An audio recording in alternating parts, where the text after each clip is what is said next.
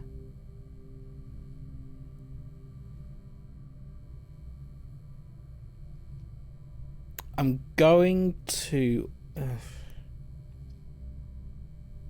does leave us only one door, doesn't it? North. I'm gonna gonna put the other passageway in there.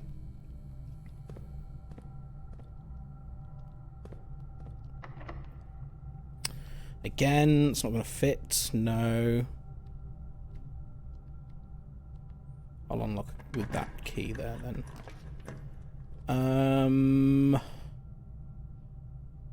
Aquarium is quite nice. Costs a gem. I'll go boudoir there, I think. And I will also unlock this door here. Will I? 3 keys. It's a bit risky. Hi!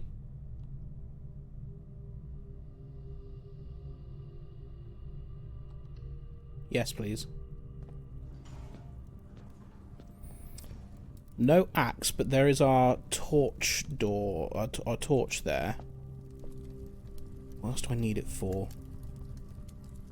Study. I'm going to take that. Might as well take this one as well. And the shield? Seeing as we're going to be drafting some red rooms. Oh, no, no, because I didn't actually get the furnace, did I? That might be a nice one to actually use on the furnace. Because if we do want the furnace but don't want the extra red rooms, could be nice. Library.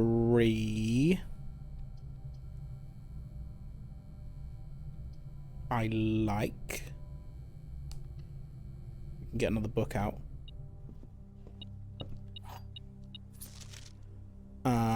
So we've not... I want to read the first edition of this. This might give us some interesting...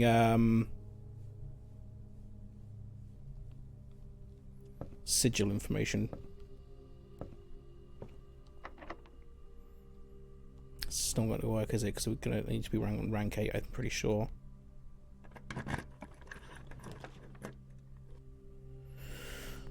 Study! Kind of boxes us in on the passageway, but I did want to use this on the study, because given that we've got the torch. Come on. Come on, this has got a light. You bastard! You absolute fucking tease. Fuck you. What do you mean you don't light? You're a candle. Fuck. Okay. Well, there is still a safe to solve in here.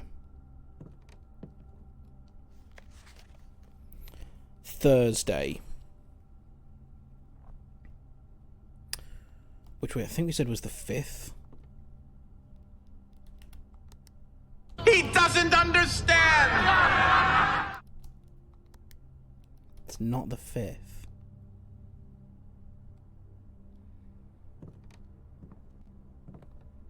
So what is the code? Is it related to the time? On that, the annoying thing about that is there's no numbers on that clock, and they do seem to be the same length. Maybe that one's slightly shorter. The one on the left there. Now there are 2 of them. 2 what? Oh, what could resemble? Is there anything that looks like a small gate here?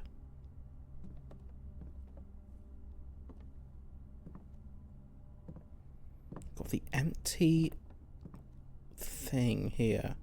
There's another one of these. We've seen a few things that look like this. That look suspicious, like you can do something with them, but I don't know what. We've got the Queen on rank 8. there. A woman. Wasn't left by a woman. The Queen is a woman, though. 44 could be 0404. That seems tenuous. I think I've already tried this as well.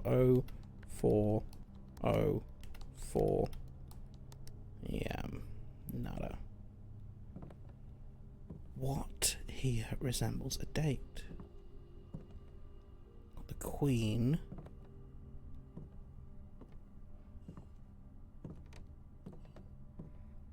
It's on D. Fourth letter. The Queen being right next to the safe. Could be 0408 or 0804. Probably 0408 if it's the letter first. Nope.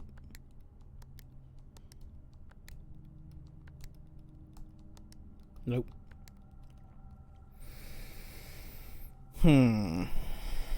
You've put the Queen right next to the safe. And the Queen is here on D8. D8? December 8?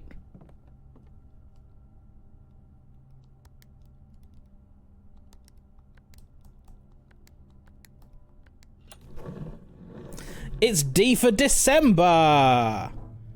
We've done it again. Is that what you had, Amy? Smashed it? December 8th. M. Be prepared for our plans to be set in motion in a month or two. It's all about it's all lining up, and all our hard work is about to come to fruition. I've just learned that several members of the Museum's Guard are sympathetic to our cause. We suspect 2 more to be pure opportunists whose loyalty extends only to their coin purse.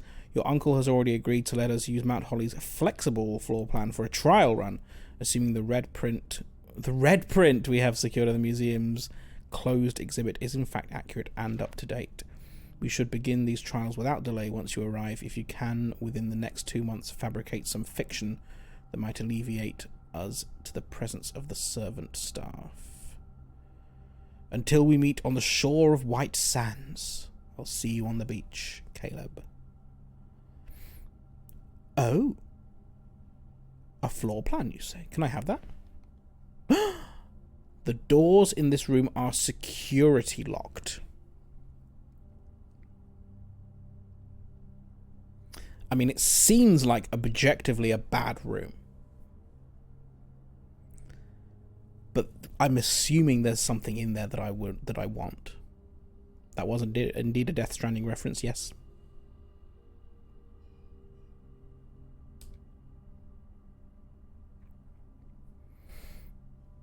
Okay, I did that right. Yeah, okay. I'm beginning to suspect this is nothing, because we've seen that so many places now. I think that's just generic blueprint art. I don't think it means anything. Right, so letter number 2 was in the... Wasn't there a blueprint in the letter? There was, yes, and we've just taken it. Hello, Tanky. Welcome back. The study done was room 2. Dated the 12th 08, 12th month, 8th day. Yes. Watching since a while now. You've been lurking. Lovely to have you with us. Done the drawing room. Okay, so we've found now 6 safes, but there is still 2 that we haven't found yet, which is interesting. I think all the ones we've found we've solved. We've done the shelter, boudoir, drawing room, study, office, drafting studio. I wonder where the others are going to be. I wonder. Okay, nice. That's that puzzle solved. Great. Let's go back to the passageway.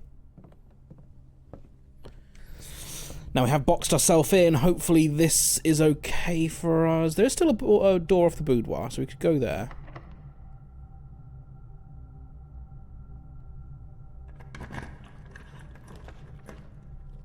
I mean, they're all kind of dead ends.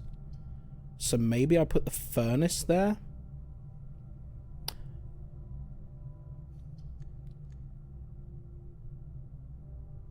Yeah, because I want the furnace and I want the freezer.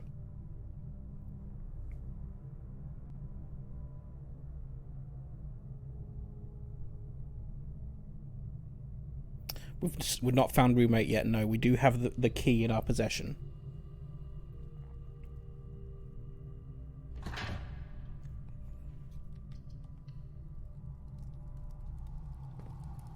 Oh, lockpick kit. Let's go. That's handy.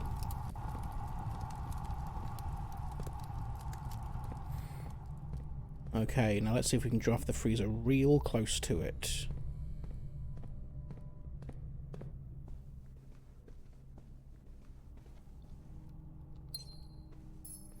Can we re-roll? We can. Oh, no, we can't re-roll. We can re-roll with gems. For some reason. Why was I able to do that? What do I have in the house that lets me re-roll with gems? Study. So we can re-roll with gems. Lockpick works. The morning room goes in the wrong direction. The courtyard is nice.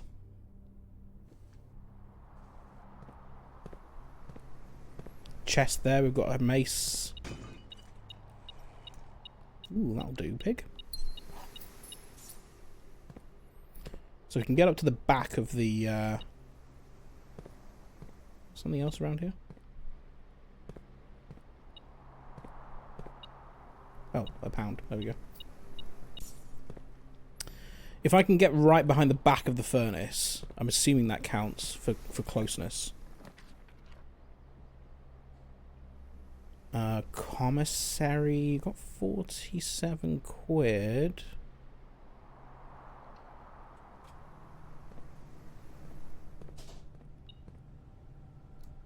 There's a magnifying glass there as well. Just something I needed the magnifying glass for.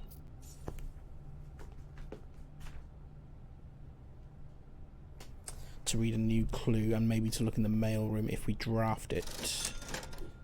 It's only 4 quid, I'll take it. I'll take that shovel as well, I guess. Spend 10 on the set of 4 gems. Yeah, go on. Live a little.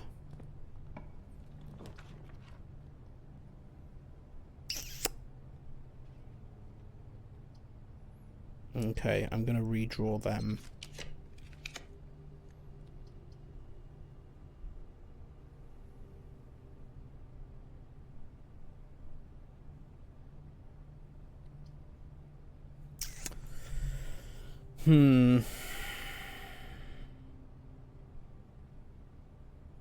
Might try and snake back round. Because secret passage, I don't think you can pick blue in secret. Okay, actual question. Can I pick blue in a secret passage? I don't think I can, right? Because freezer is a blue room. It would end the run if we do this. Don't think so. I'll go billiard room and see if we can snake round.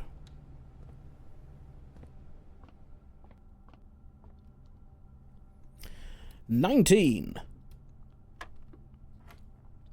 14 minus 2 is 12. Times 2 is 24. Divided by 8 is 3. 9 minus 4 is 5. Times 20 is 60. What? 9 minus 4 is 5. Sorry. Times 20 is 100. What? But there was there should be a divide on here, shouldn't there? How do I do 100? 9 minus 4. That's definitely the multiply one.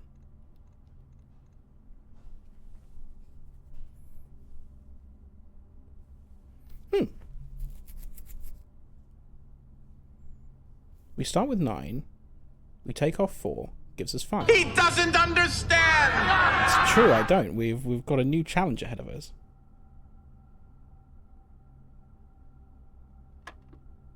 That resets it, so that's not an option. 19. 14 minus 2 is 12. Times 2 is 24. Divided by 8 is 3. 9 minus 4 is 5. Multiplied by 20. Oh, wait. 5 times 20. Yeah, 5 times 20 is 100. And I can only pick out to numbers. I can't go in anywhere.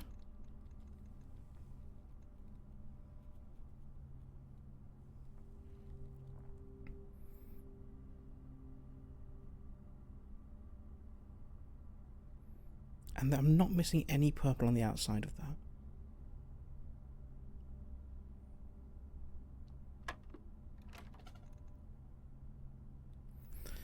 Don't you normally do multiplication, dividing before addition, subtraction? In, like, calculus maths, yes, you do. But this is not that. This is, you do it inside. The rule of this puzzle is you go in to out, inside to outside.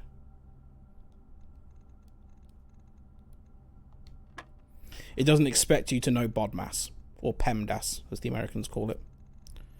What the fuck does this mean?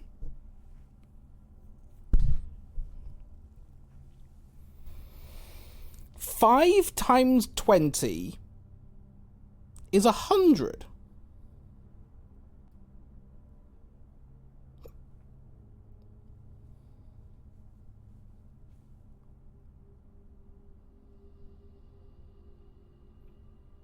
Is there any other number on this that represents 100? Why 5 times? Because 9 minus 4 is 5. So we start with the 9 in the blue. We do the minus on the 4.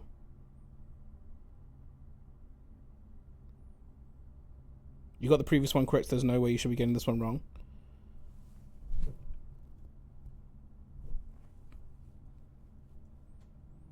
Pink is definitely minus. We start with 9. Hello, Nixie. Welcome. How you doing? We start with 9. We take away 4. 9 minus 4 is 5. I'm second guessing myself so hard right now. 9 minus 4 is definitely 5. Come on. And then 5 times 20 is definitely 100.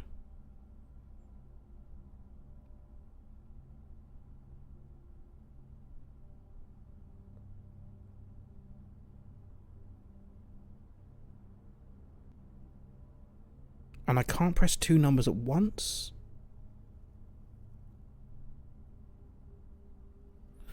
Had some nice rain today and unfortunately napped for way too long. So your brain's on fire right now. This shouldn't be this complicated, and yet. I'm just going to come out of this. Is there... He doesn't understand! It's true, I don't. I'm just wondering, is there any other way that I can... Is there another 100 that I can press in here?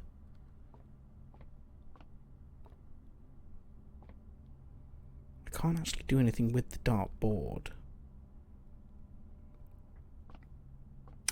I didn't nap this afternoon, but I did experience the rain, which was lovely. 100. Where the hell do I press a 100? How do I make 100? I mean, is it just...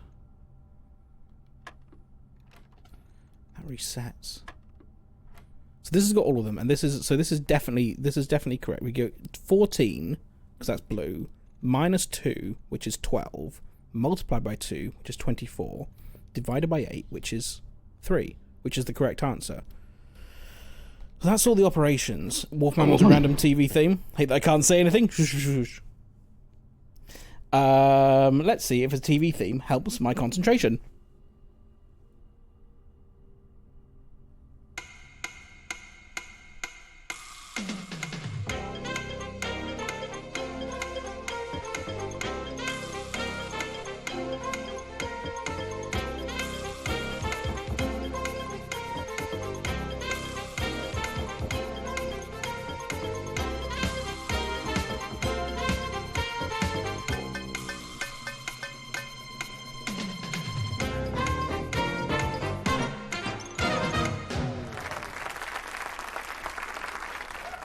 Was indeed the most appropriate one, yes.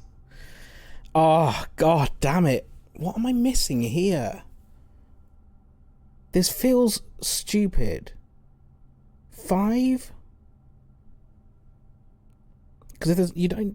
that's where it ends. That's where the puzzle ends. Is 100. I can't, like, do a bullseye or anything. I can't pick the double or triple numbers. There's nothing in the middle to say you square or square root or anything. 100. I've tried 20. I can't press the center of the board, no. Also, I think center of the board is 50 IRL. I think bullseye is 50, isn't it? And then the ring around the bullseye is 25. But I don't have that option. I can only go round and round and round.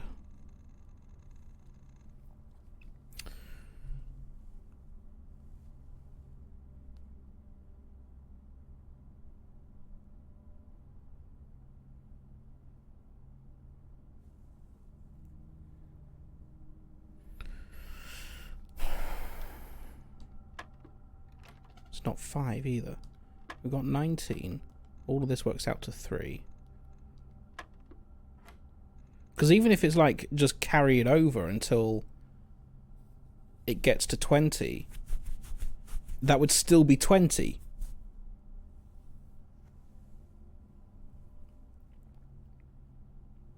Yeah, do be careful with suggestions even if they are jokes.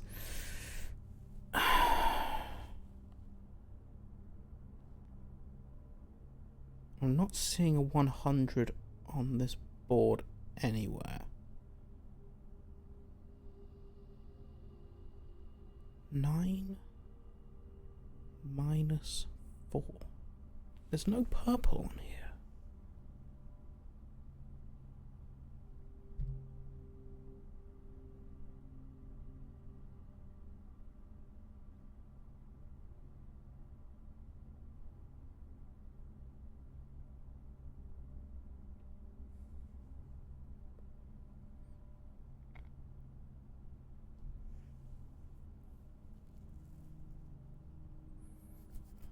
What am I missing?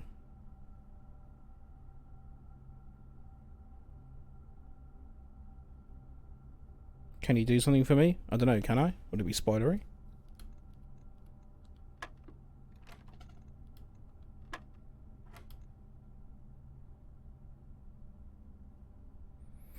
Walk through the previous sum step by step. So 14 is in blue. It's the center of the board.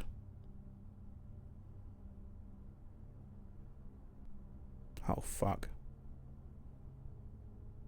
Did the colours swap?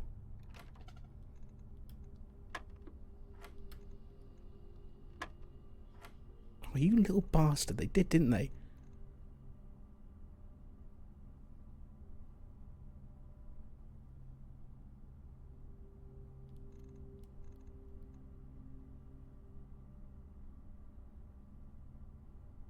So it's 9 times 4 minus 20. So 9 times 4 is 36, minus 20 is 16. Fuck. 8. So you're still going into out, but then the colours change. Okay, so 8 times 2 is 16, minus 13 is 3.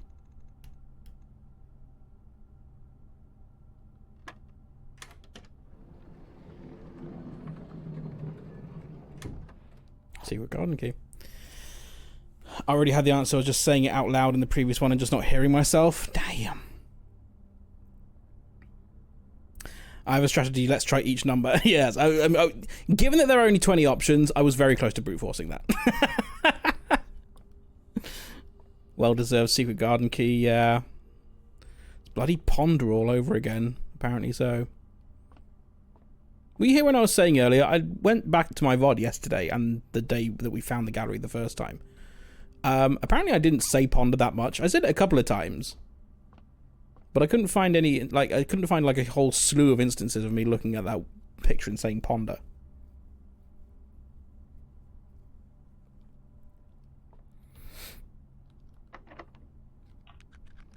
Oh. Bugger. Fuck! No! We're on rank 8! Why did I do that?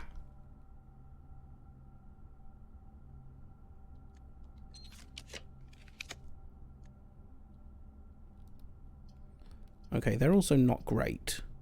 But... let's see if this works.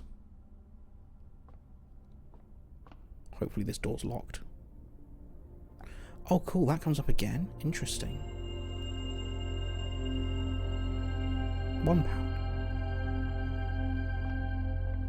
Nothing wrong with brute force. When I can't figure it out, I brute force it, then reverse the sum out from the solution. Yeah, it's a good way of doing it.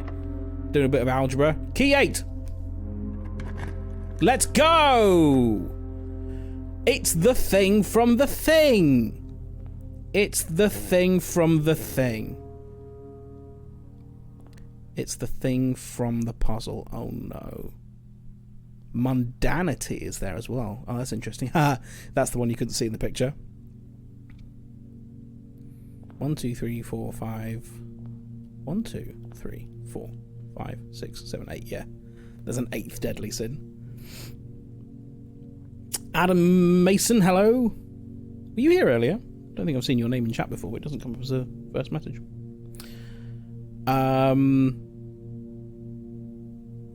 Ava Rice, great drag name. Yeah, yes it is.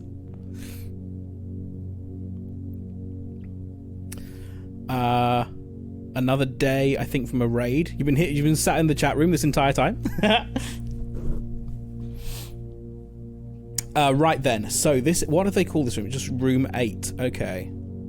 So I'm assuming that, okay, that was boarded up, so that would go somewhere. I'm assuming that each of these go on a pedestal. What do they say?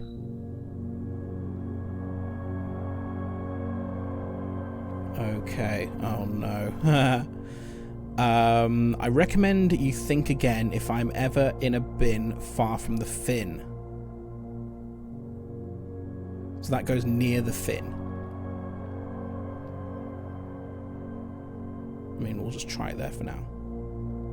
I'm assuming I can pick it up again. Yes, I can.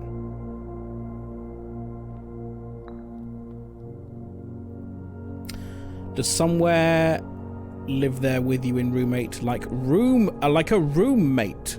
Perhaps. Please take that carpet, the checkered... Oh, this one? The skin. To first begin, place me within a bin with an N within its sin. Okay. So our options there, we've got mundanity, gluttony, envy. Okay, so just for the sake of it, it could go there. The sum of my sin as it is penned is a number within the room we are in. The sum of my sin as it is penned. We're talking about letters of numbers, letters of like character, like count. Gluttony is the only one with 8 letters in. How do we even get to gluttony? There we go.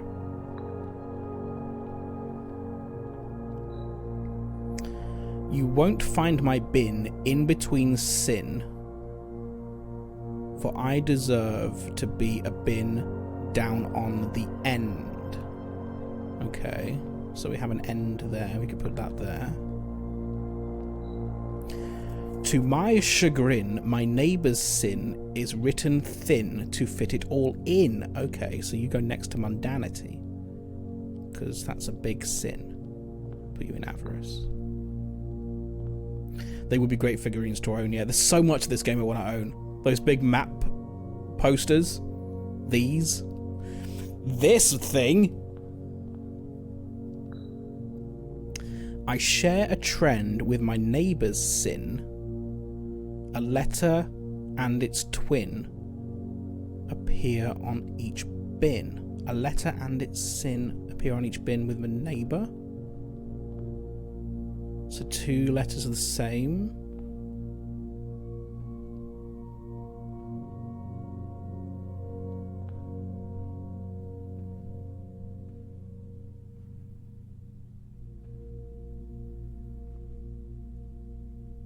You got L and T in gluttony and sloth.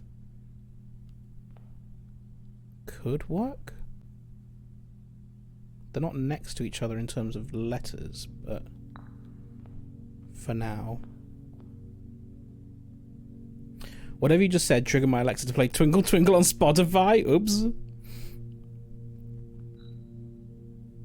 Play Twinkle Twinkle Little Star. If we spend a min or 10 lounging in the den, you'll know which bin I'm often in. If we spend a min or 10 lounging in the den, you'll know which bin I'm often... Lounging could be sloth. Would it be the first one that actually is related to min or 10 lounging in the den? Lounging. Okay, I'm going to put that one back for now. Can I put it back? No? Okay. Okay, just pick up a new one. The bin I tend to wind up in is near the bend in the tail of the skin. Okay.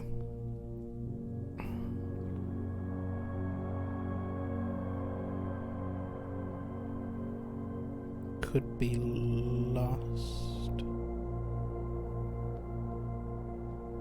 I think I might swap envy and lust, because... What does this one say again? Does have to be bin in the end. I think that's right to go there. Because this is the one that's all bunched up, which would make sense, and that would go there. Because that... This one is closer to the skin.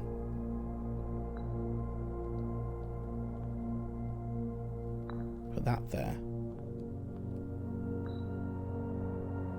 Near the bend in the tail of the skin. It's not... Well, I mean...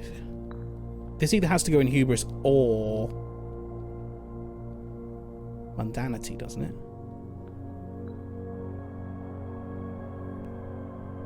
Bend at the end. I'm assuming that's what that means.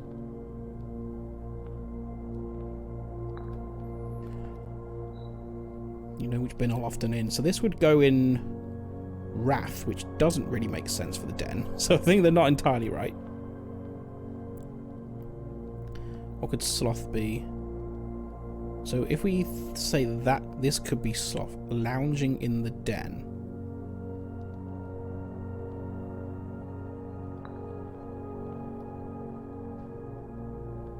Then this says...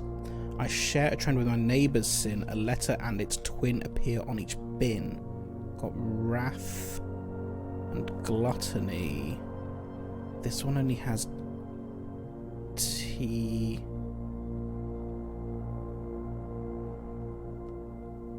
Any other letters that are shared there? There's no W, there's no R, there's no A, there's no H.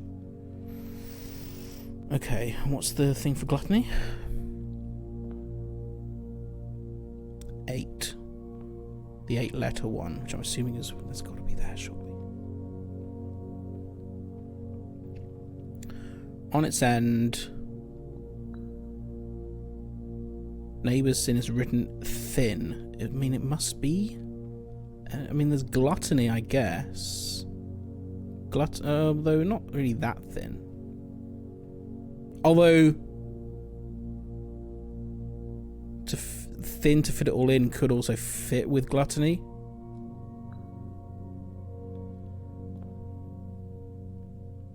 Avarice for the den seems not right.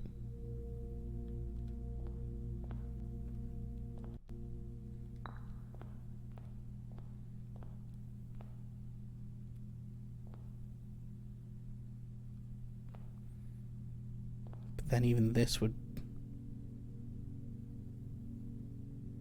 I mean, there's one A in mundanity.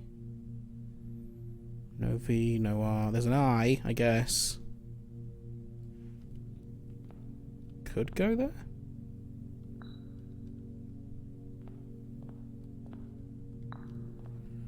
Which would leave this one, the lounging in the den one, to be wrath again, but that's... cannot be right.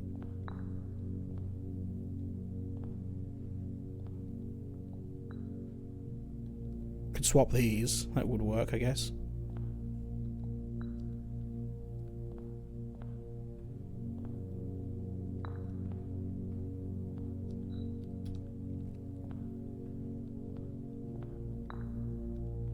Still nothing? Still not happy?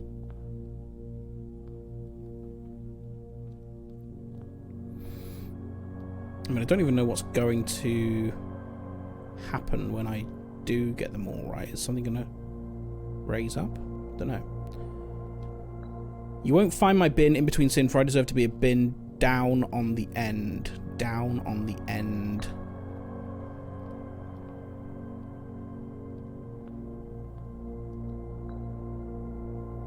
Oh, this could go somewhere else. There's no end there, though. Okay, we'll have a think. We'll have a think, and we'll continue this puzzle after the break. I'll see you in 3 minutes. Goodbye.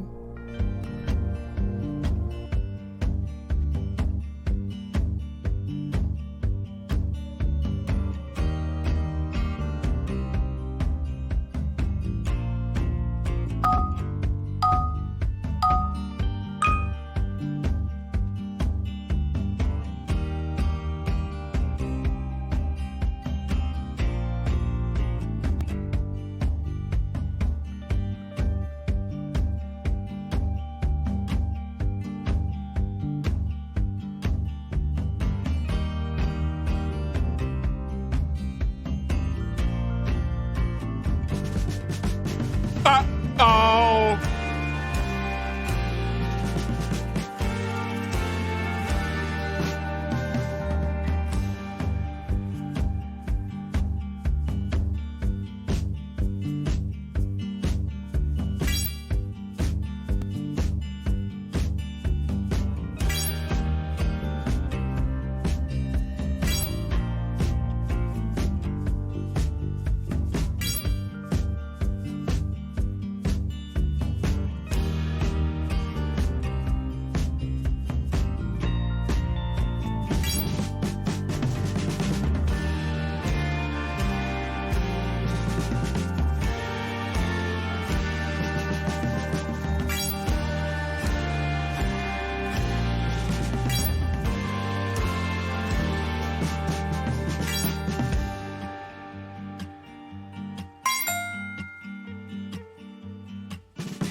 That's a fucking slice of ham!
Sorry, I'm here. I'm here.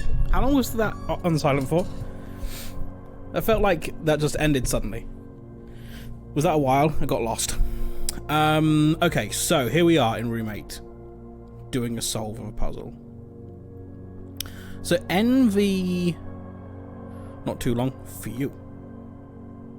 Okay, so I think you have to be there... Either there or in Hubris. You could actually go over here. You can be on the end. Now we could actually move Envy to this one here, which would make more sense. So that's very close to the tail. And this one can go in this bin with an N, which is envy. And that's the puzzle solved, it would appear. I heard a sound. What happened? Oh, the trophy! And 2 allowance as well. The Infinity Trophy, Trophy 8. For solving the puzzle in room 8 on rank 8. And 2 allowance tokens.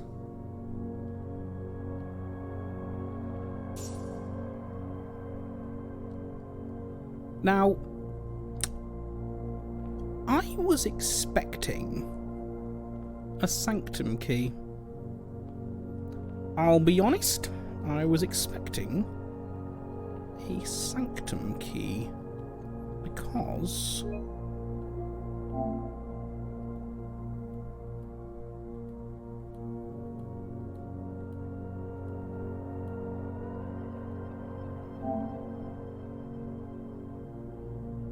the last key is waiting behind the last door of 8. Maybe that's not the case then. Maybe it is these 8 doors. But how would you, if you need the Sanctum key to open it, then how would you? Last key is waiting behind the last door of 8. I guess maybe you need to use a Sanctum key to open the 8th door here to get the other Sanctum key? But that would suck if you never opened that one. Because then you'd never be able to open them all.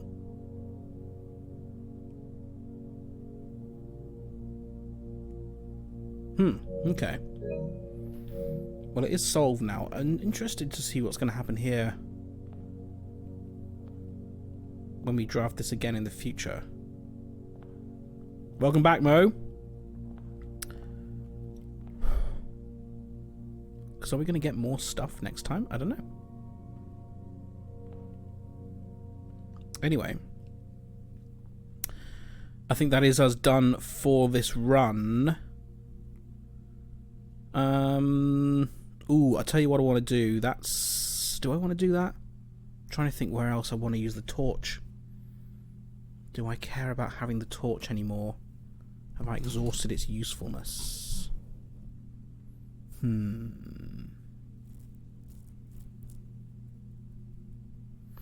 Either way, we'll go back to the coat check.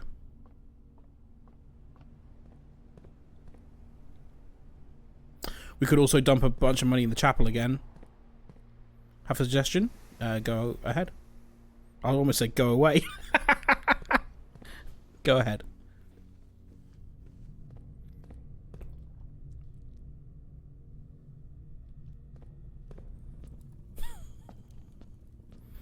For the torch? Ooh, okay.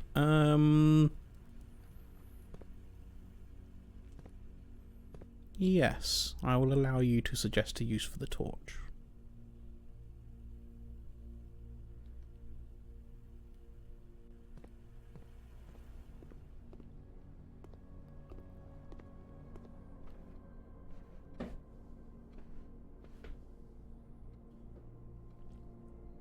I'd completely forgotten about the trading post. That you do make a good point there, yes.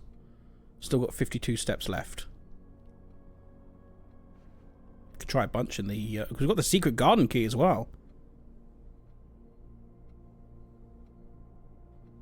How do we even get out of here? We've got to go through the chapel. Okay. Not to trade. For the dynamite? Oh, I see what you mean.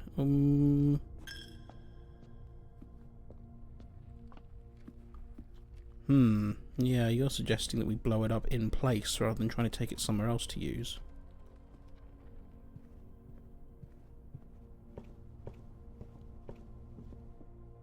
We'll go there and see what our options are.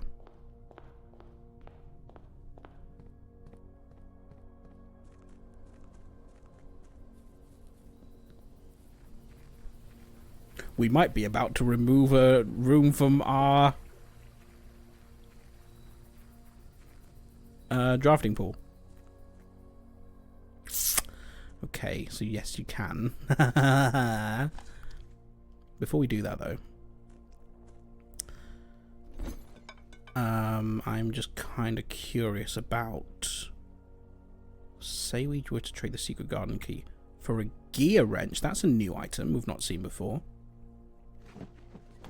What does the gear wrench do?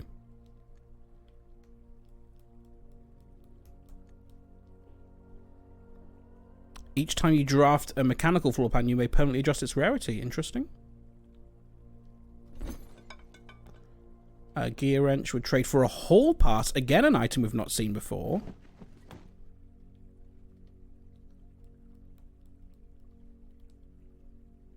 You will not lose steps traveling between two adjoining hallways. Hallways drafted from a hallway do not cost gems to draft. Okay.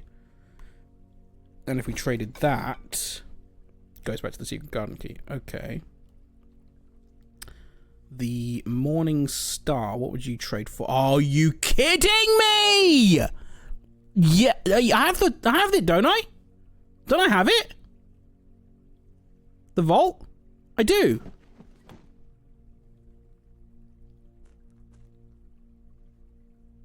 I do.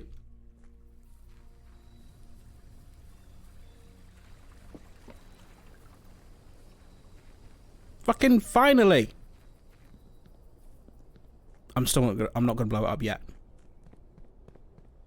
Because I don't know if I'm gonna die. Oh, we could also just draft off of these rooms as well. Anyway, for now though, let's oh,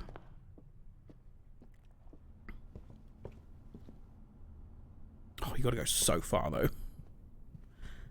Through the den. Through the chapel. Yes.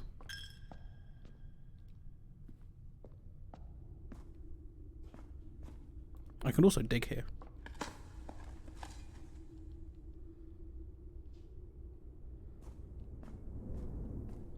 I forgot I had a shovel. We're gonna blow something up. Just want to get this bloody key, which I've been trying to get for weeks now. What was the key? 233. 2, 3, 3. There you are.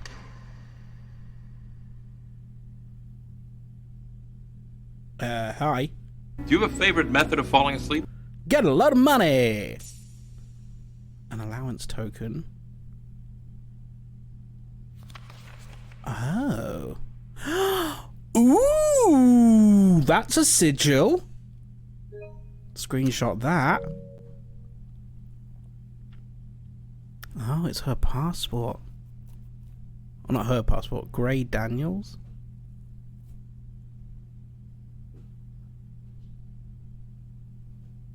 That's all we get from that, just the passport. Arisian 5156. Compromised. Interesting. No sanctum key? Again, I thought I was going to get a sanctum key for that.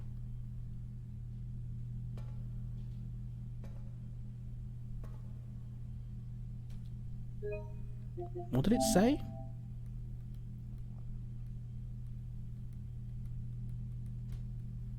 Unless this is where we get the... This is keys. Second lock tight in the vault of a bank. There's another one? Maybe there is another one. Another...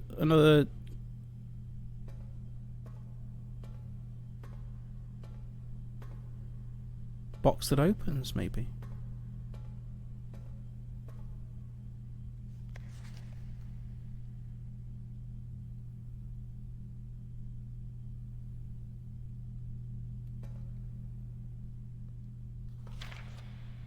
We can put it out without the thing. Okay. Oh, that's weird. Interesting. I thought I really was going to get a sanctum key then. Okay, then. Well, we have that sigil now, which I have screenshotted. Yes? Yes. Cool. Don't need to do that on this run. We could do it on a future run.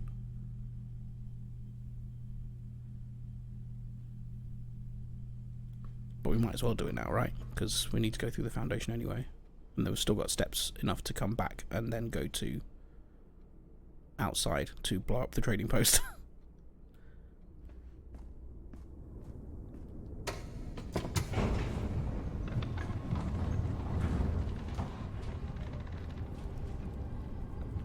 I've opened that one already, haven't I? I think I have.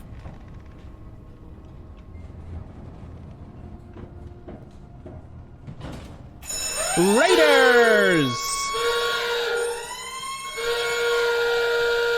Serotonin Abuse, welcome to the Bacon Stop.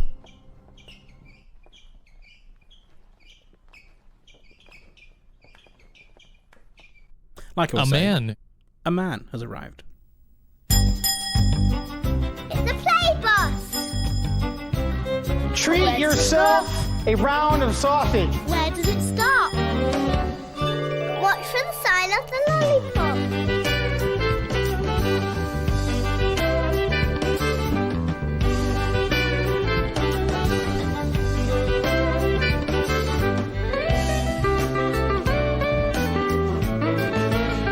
Stop! It's the Bacon Stop. Sausage? And a lovely sausage to you, too. Welcome, everybody. Hello, Cloud. Say hello, Shadow. Hello, Ijajagak. Hello, Shed. Thank you for your continued support. And hello, Serotonin Abuse. And Fox Sleded. Thank you much. Yes, great. Let's just play the one again and talk all over it. Tomback Tomback Do how you have a favorite method of falling asleep? What do you want to know? Pet or falling asleep? The answer is no and yes. Angel Cake, hello. Foxy Lady did the speech jammer. I was about to pop this for Foxy Lady's sub. But one match here is popping this for FF Chen sub, who was sub for 19 months. Thank you much, Lee. Thank you. Paper it fell entirely on the floor. How's your stream, Serotonin? Hello, Senua. Hello, Janusha. What were you doing today? We just chatting? What was your stream like? He doesn't understand! I understand perfectly well, thank you very much. But what about the poo? Don't even need one. Thank you for offering. Serotonin Abuse, if you are considering playing this, you must leave immediately, for there are major spoilers happening right now for the game. But thank you very much for bringing your peeps over. Well, you should have a packet of crisps then, Wolfman. Bit of chatting, bit of geoguessing, nice. I heard, is there some questionable business practice around GeoGuessr? Apparently they have a free game on Steam that is not free at all, and it's just basically a trial, and then you need to pay, you get like one free one a day or something, and then you need to pay for it. I don't know. GeoGuessr is fun though. Never really got into it properly, but I've dabbled. Mr. Stream and a Half. Oh no, how's your head now? Which way are we going? This way, this way, this way. Those of you who are familiar with Blueprints will know where we are and what we're doing.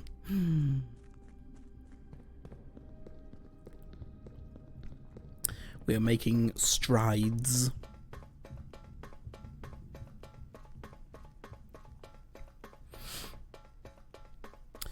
And how's everyone doing today from Serotonin's channel? We all happy? We all well? We all keeping cool? Strides with shoes on, indeed, yes. So this is the one we can do now.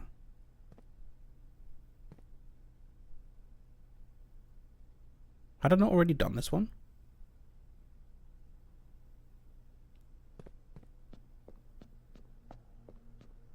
I've already done this one anyway! God damn it, for fuck's sake. Ah. I'd already done it.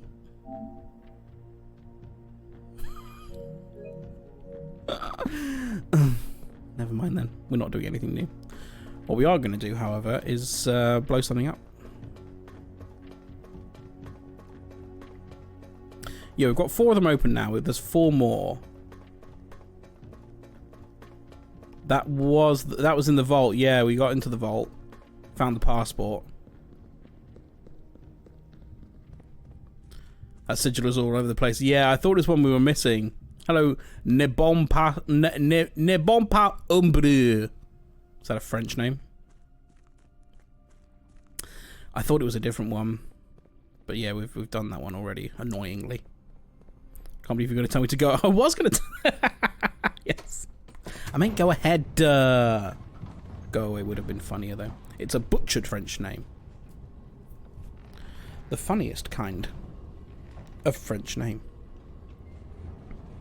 Yeah, isn't bon like good? Ne bon pas homebrew. Ne? Good pas not. It's not a good homebrew. Yeah, we'll go through here.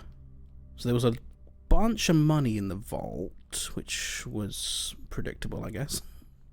Don't think we're going to get that every time. What is our allowance at? 40 now. That's nice.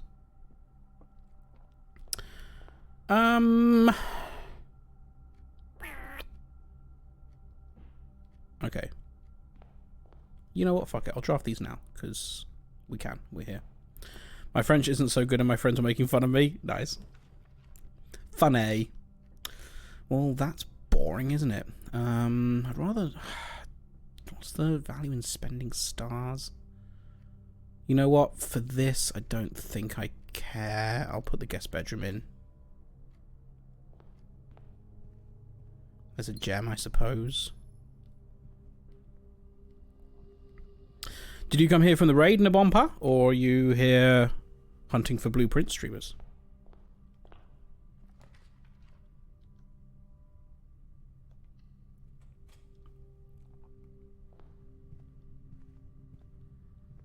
Just love Blueprints? Well, welcome. Have you 100%ed everything? Keys for sale I don't think is going to be valuable because the only thing that might be valuable is if I don't think they are, but maybe they will sell a Sanctum key. I don't know if they will. I doubt it. I don't think it was on the list.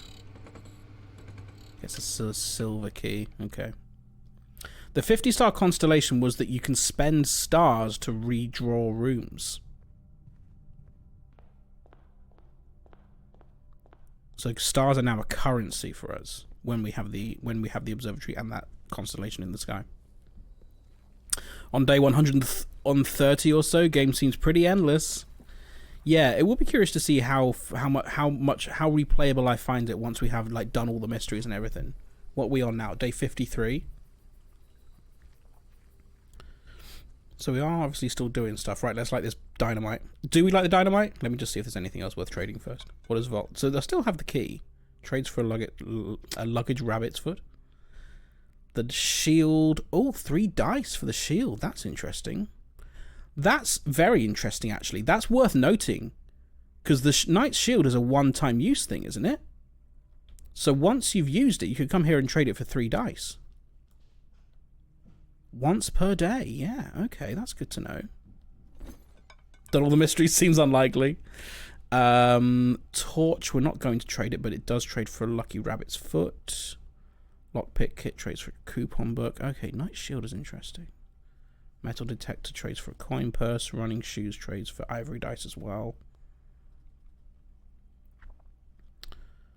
Magnifying glass trades for a battery pack. Okay, that's good to know if we have the workshop in. Let's light the dynamite. Okay, I can't move, so I think that's just going to take me out an appropriate distance. Okay, well, the room's still standing. Oh my god, that's so... upgrade disc! Do we have a... We've got security, we can go back in there and do that. Very nice indeed. Look at all that money that we're not going to spend. Tell you what we could do, though. We can put it in the chapel. Now, regarding the chapel, we've found the piggy bank. We've not yet used the piggy bank. So my working assumption, please don't confirm or deny, is that when we break the piggy bank, we get all the money back that we've put into the piggy bank so far. So we've only got 35 steps. That means we can put some money into the piggy bank. Christoph, here's the rest of your share, 40 gold from the moonshine shipment we made last week. This may be the last batch for quite some time, as I feel it's no longer worth the risk, especially given Anne's continually increasing suspicion. But I do need to ask another small favour of you. Next week, when you take the Baron to town, if you can fabricate some excuse to delay your return by an hour or two, I would be beholden to you. So Christoph and Denny. Okay, yeah, Christoph was the chauffeur, right? They've been making moonshine in here. That's hilarious. Nothing I can do with it, though. Okay. Cool. I wonder if now the trading post is just going to have 40 quid in it. I doubt, mate, that sounds like a one-time thing. Maybe? I don't know. Taking the Baron to town seems like code. Can you take the Baron to town? If you know what I mean. Okay, let's do this upgrade. Yeah, I think security is the closest place for that.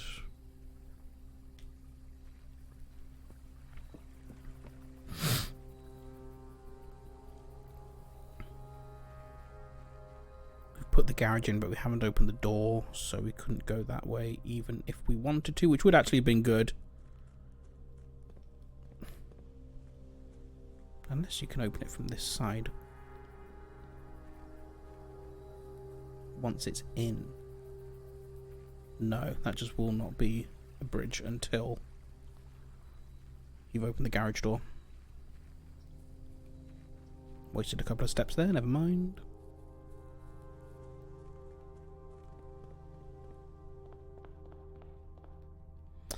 So, we are going Parlor.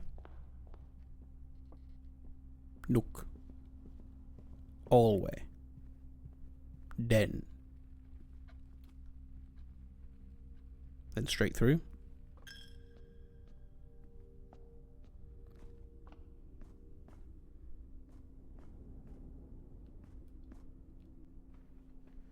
How many upgrades have you done? I don't know if there's a way you can find out how many you've actually done. I've not been keeping track. We've done a few. I'd say maybe, what do you reckon, 5 or 6?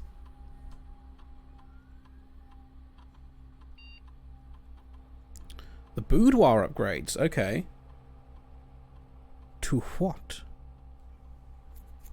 A gemmy boudoir, a dicey boudoir, or a appley boudoir? Ooh, interesting. So the boudoir does already contain a gem. Hi, Pippin. These are new rewards. We've not seen any rooms that, as a reward, contain fruit or dice. Been lurking, feel like I missed stuff though. We've done a fair bit on this run. We did room 8. We did the whole room 8. That was fun.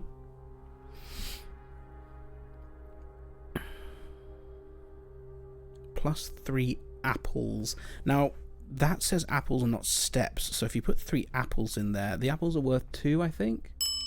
Thank you for the follow. Something funny about storing apples in your boudoir. Come to the boudoir and sample my apples. I do like the idea of having dice. That's quite nice. I think I might take that one. Yes. We do have anonymous follows here, so if you don't want to follow without being called out, please do feel free to do so. If you are a new follower and want to say hello, also, please make yourself known. We're very friendly here. You have enough points for a sausage flash as a new follower. You can use that if you wish, or save up for something else. I picked dice too, they're nice. Yeah. I think they're going to be more useful than the steps that the fruit will give you. Although there's been a couple of things that have given affinity for fruit. But it's fine. Okay then, I think that is everything I want to do for the day. We've got no more doors. So I think we'll go back via the foundation into the coat. Wait, have we already checked something? Maybe we didn't. We'll go into coat check and see if there's anything.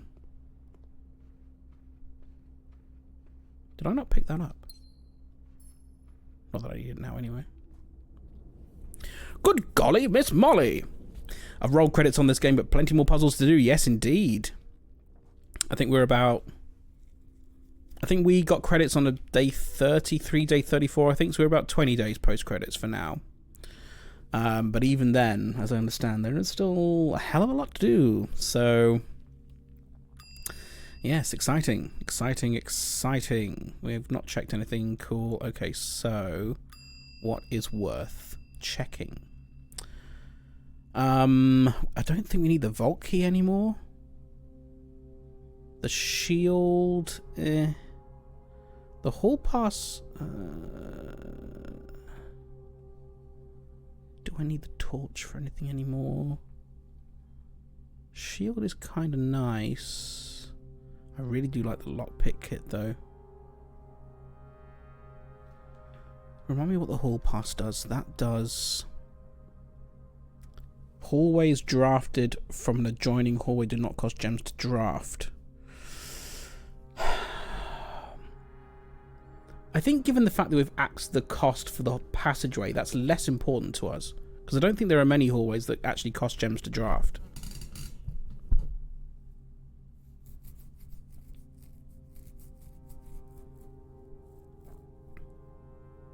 I think we're going to put the lockpick kit in there.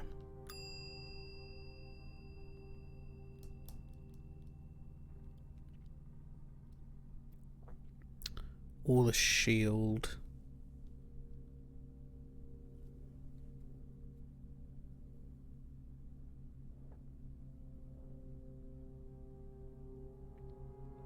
It's only £8.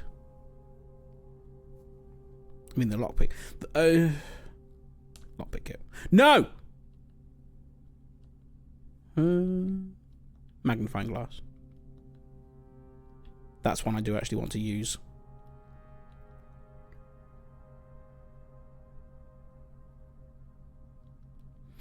Okay, then with our last 20 steps, then I think we will put them into the chapel.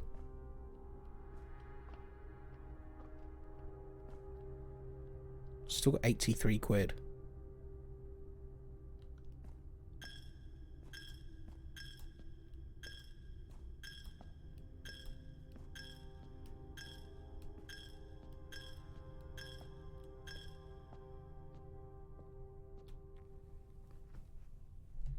Sleepy by time.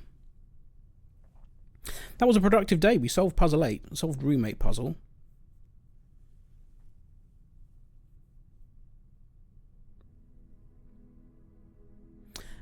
A perplexing shopping centre. 3 puzzle rooms, 5 shop rooms. A very perplexing shopping centre. Fun. Again! How long did you spend on the gallery? So long. We did the gallery yesterday. Well, we got the gallery the stream before yesterday's. Solved Think instantly. And the rest of them took much longer. Yesterday we solved the other 3 of them. So if you want to go and watch me struggle with that, that's in yesterday's VOD. But we did get there in the end.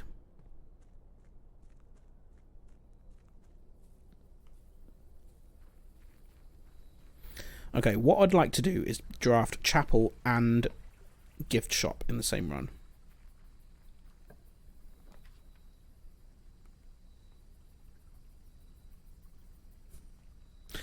Oh, you cheeky little shrine. We're going to do schoolhouse. I know that we can't do the exam, I guess, because we need to have the 9th schoolhouse in the draft pool. But we'll have it anyway.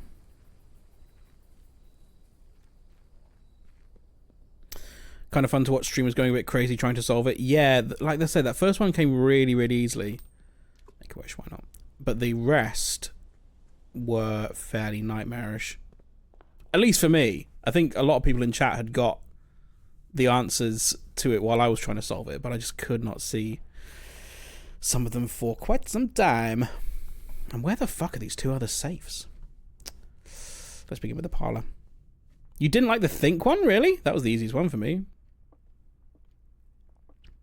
The box next to this box is false. A box next to this box is true. The box next to this box contains gems. Okay, so that would work if it is white, wouldn't it? Because the box next to this box is false, which means this one is false. A box next to this box is... No, this is false. Then that would mean a box next to this box is true. Which would mean this is true. A box next to this box is true, which would be this one. So they would be in there. I think that works. May have not thought about that for quite long enough. It doesn't feel entirely right, but I'm going to do it anyway.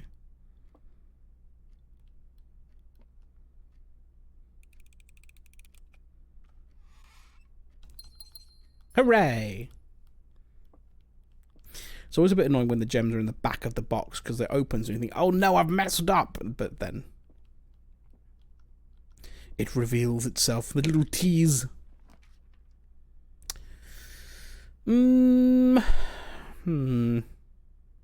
Now we are going to be having, if the schoolrooms are in, this would be a really good one to have, but it would mean having to come back here. Do I care? Basically, if you draft it within 10 spaces of a schoolroom, it's worth, well 5 spaces, I guess, because it's going to cost as much to go there and come back, isn't it? I'll put the... will I put the lab in? It's a bit early to be spending a gem. I guess we could get an experiment on the go.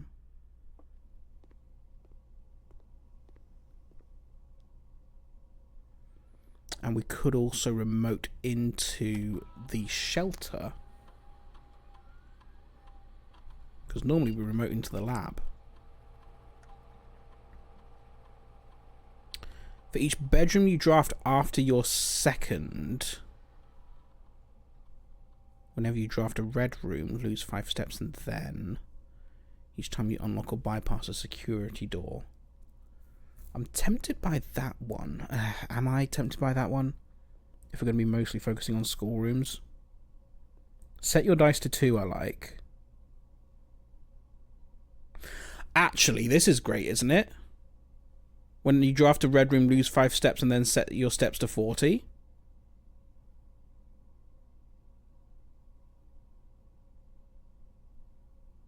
Because then the losing 5 steps doesn't matter. As long as we don't draft a red room in the next 24 steps.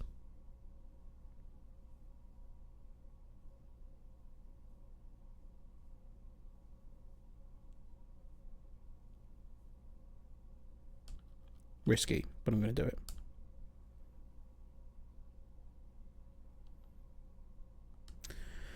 Because that is also one that could very, very potentially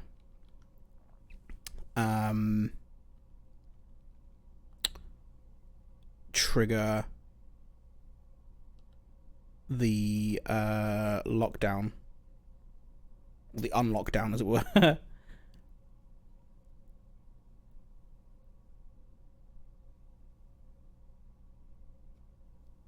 I'm going to connect to it now, I think.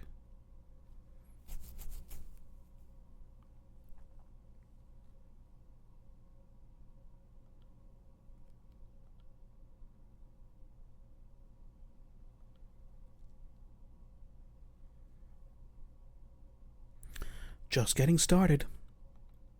Let's unlock some bedrooms. Not yet. But soon.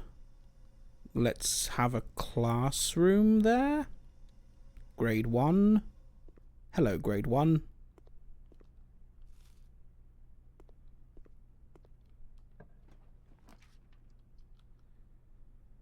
Grade 2.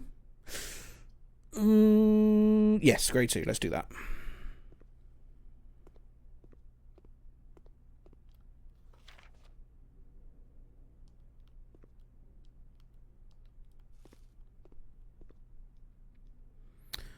Why not yet? What happens if you hit 88 steps? We go back to the future. If we draft a red room now, then we'll get our steps set to 40. So we don't want to... In fact, I should be leaving the fruit on the table, shouldn't I? That was dumb. I'll put the spare bedroom in there, yes. So there's no... Well, I'd like to not draft red rooms before we've got less than 40 steps.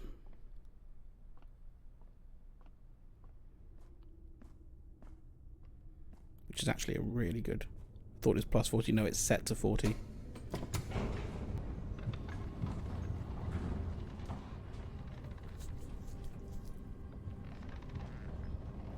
No real pain in doing this now. Because... the step count is... huge. Foundational rank 3, yeah.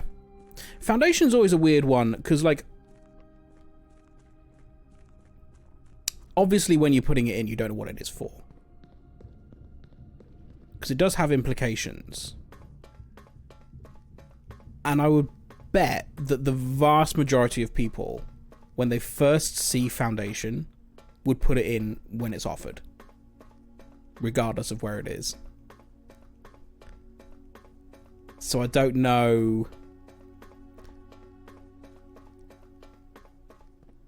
like, it feels like...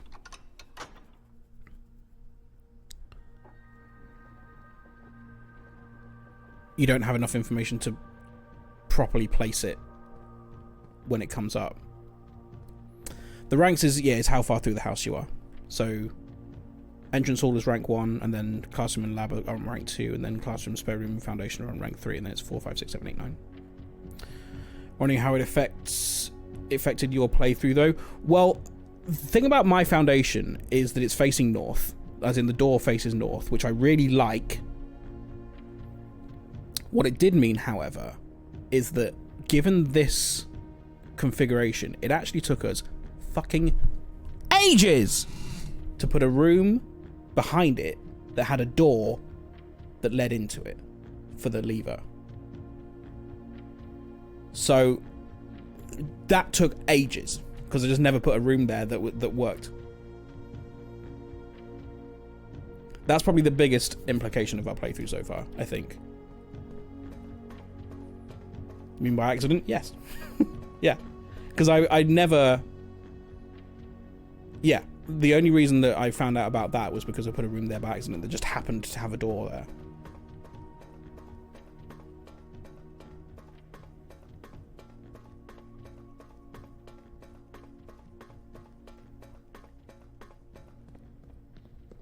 But yeah, I don't mind it being on rank 3.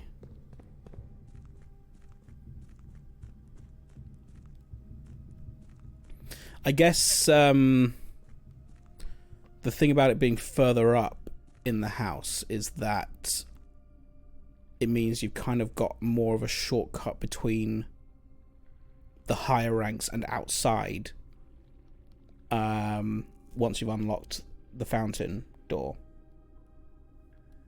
Or if you've got the tomb in.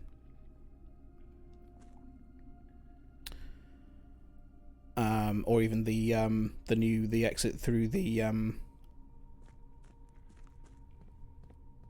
cliff face, which we now have.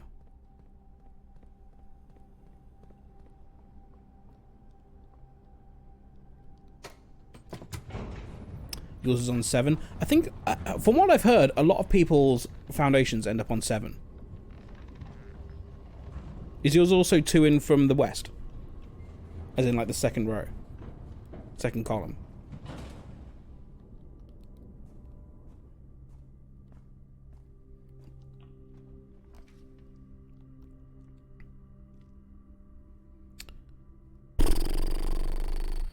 What do I want to do here?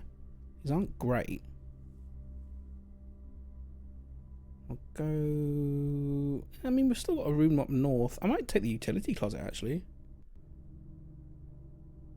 Dead center, rank 7, okay. I think it's really neat the elevator rotates with the orientation of the room above it.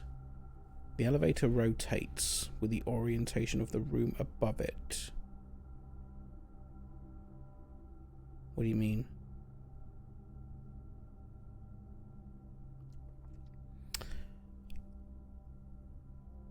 I'm going to put the utility closet in there. Turn them off. I'll turn the gym off as well and the garage on.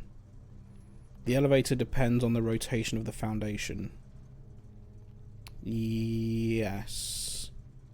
That does make sense, I guess. Yeah, and then the door behind that will give you the thing. I'll draft off here for now. Classroom is nice. We could get the magnifying glass back. No, we'll put the classroom in there, I think. I'm not going to go in there right now, though. I'm going to go back to the start and fill in the gaps.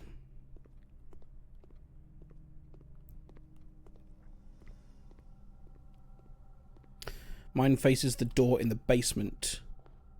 Yours faces away from it. Oh, I see. So that changes as well. Interesting. Yeah, nice.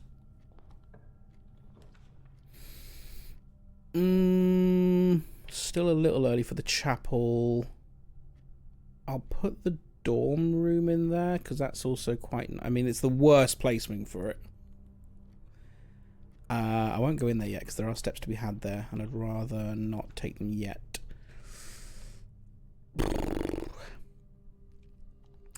Now, that is all our gems out, which is annoying. So, oh God. Ugh, I kind of hate all that. Pantry? I know I could redraw. I probably should have redrawn there, actually. Leave the banana for now. Oh. I mean, I want to put the chapel in, but I also don't. The highest class we've reached is 6. We've got to grade 6, and we've not put the 9th one in the drafting pool yet, so maybe a little fruitless. Oh, there's the gallery. First time we've been in the gallery since we've solved it. So, given that we had the... Oh, that gives you the 8 key again. Okay, interesting. And money. Time to stare for hours. The puzzles are solved now. Don't need to. Take the gems. Miko! Tom Bacon is the kind of guy that will check with everyone else at a family dinner before going in for seconds.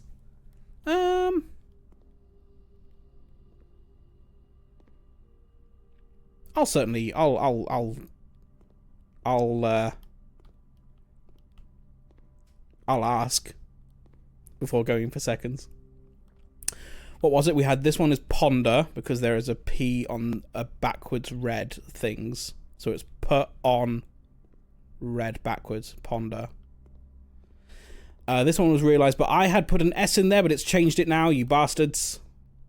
Because we've got veritable and genuine. I don't quite get what the actual objective sign's meant to be looking at. But real, whatever, and then we've got eyes as well. Loads of eyes, so we've got real eyes. And then this one, there is a room...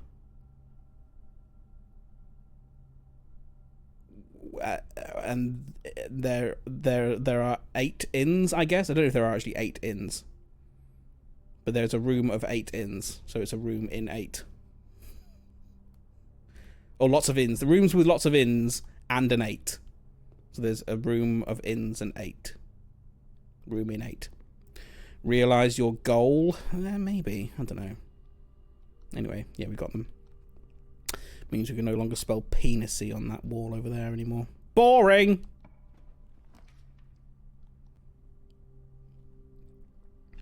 It's a little early for a corridor.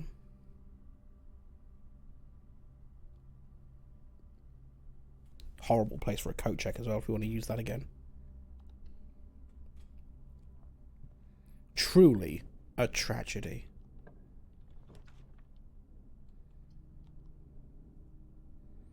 Yeah, put the nook in there.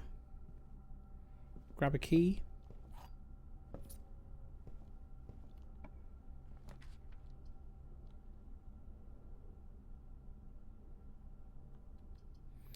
Could have our new boudoir. It would cut us off though. We'll put the passageway in there. Still want to do furnace and freezer near to each other.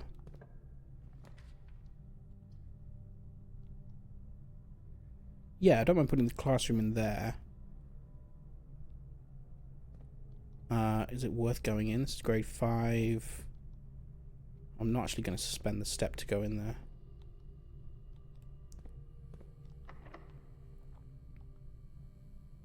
I'm assuming I still have to use this on rank 8? Yeah, I do. Okay, fine. Let me just pop over this way, see what our options are. Okay, we'll go this way. I've got ruminate from all the sins in there and the infinity to represent going around and round in your head.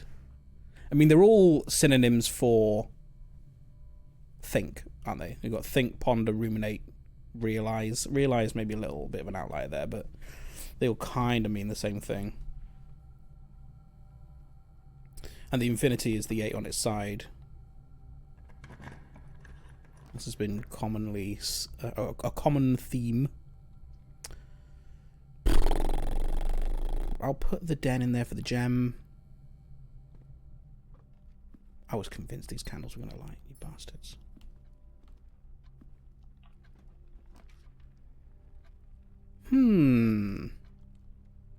Actually don't hate the ballroom being there.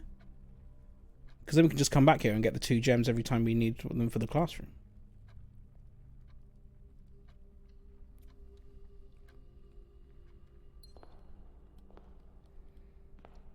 Is there anything new in here?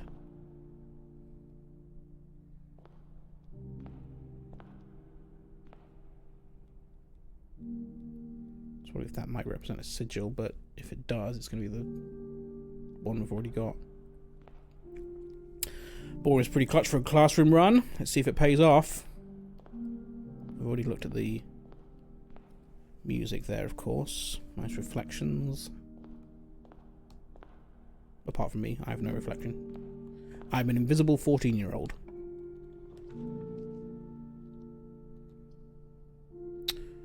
Well, this sucks. Oh, we can still go with the passageway, I guess. Oh, is it locked, though? We might have to get the garage then, I guess. We did put the power on in the garage. We can go around if we wanted to.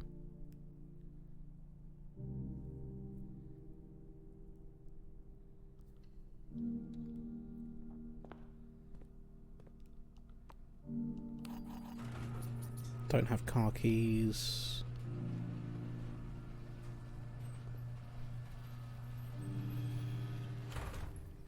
Very well. Okay, back to the passageway then.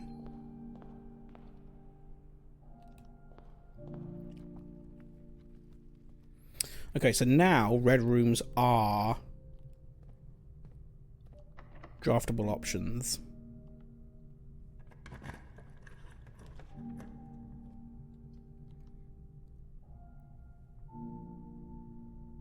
Yeah, commissary, I think.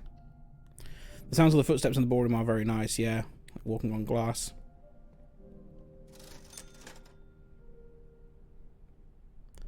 One key for £10. I'll take the shovel. And I guess the salt shaker as well. There is a lot of fruit around.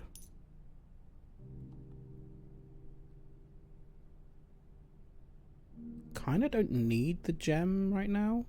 I don't think. I mean, we've got so much money. Just fucking buy the gems.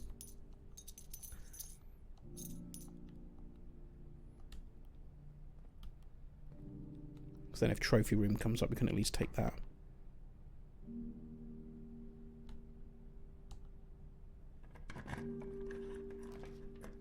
There's another classroom. That would be a dead end, though, you fucker.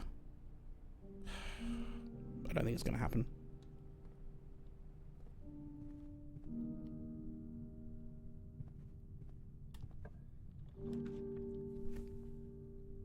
What did I say? What did I say?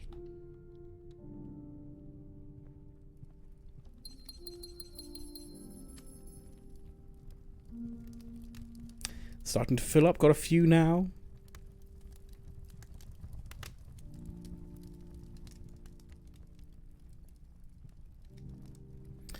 It really does feel like that is relevant to something. Trophy looks pretty empty. Shut up, Nabompa! Nabompa. We're only on day 33 and day 54. It's still early days from what I gather. Got a few. Still haven't solved 40 dartboard puzzles yet. Complete the directory. I mean, I guess there are a bunch of rooms we still need to actually get. He doesn't understand. Yeah, there's a bunch we still need to get out of the drafting studio. Put a classroom in there. So it'll be rank 6, grade 6, I should say. Leave the fruit there for now. Last key. Might have to go back and buy a couple of keys. Oh, I should have used the fucking thing, shouldn't I? Oh, cloister, I think.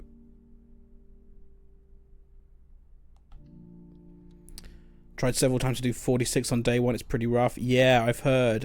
Yeah, we had someone in here yesterday, was it? Who was trying to do that. I thought that we'd done a cursed run yesterday, but it turns out we just did a run while cursed, which is not the same thing.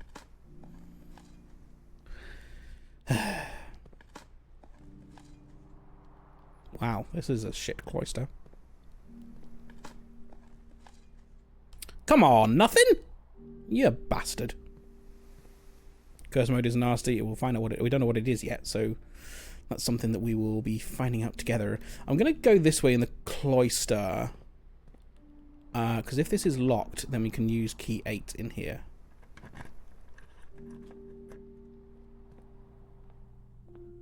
Do we get anything for coming back in here? Oh, shit! Really? It's unsolved again? What happens if you solve it a second time, then? Can I remember where they all were? This one was definitely 8. This, gluttony.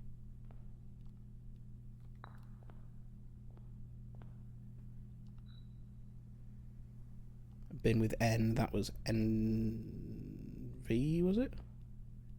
Pretty sure. Been on the end, you went over here.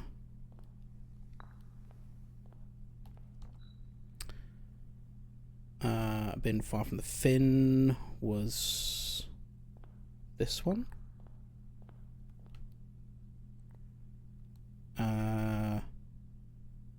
Near the tail, that's this one.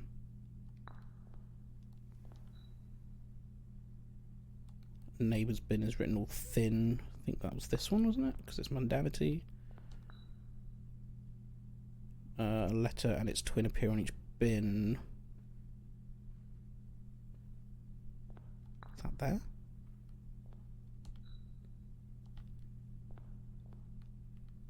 No. Oh god, how have I done this wrong? I just solved this one.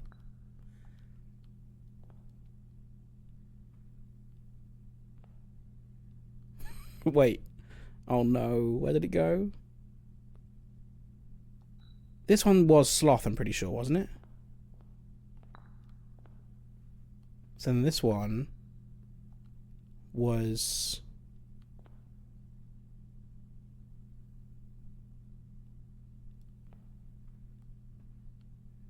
Oh, maybe this one. Yes, because chagrin, because that was...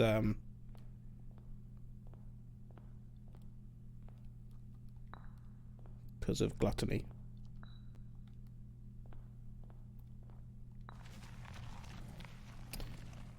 Oh, cool. You get allowance every time you do that? He doesn't understand. I understand perfectly. Thank you very much.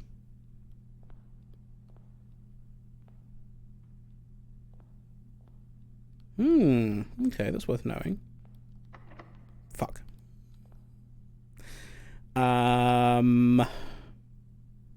Okay, we can buy 2 keys. That's also locked.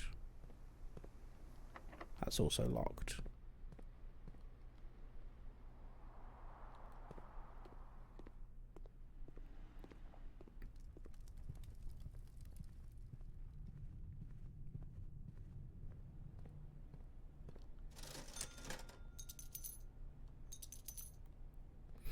They are pricey keys, though, aren't they?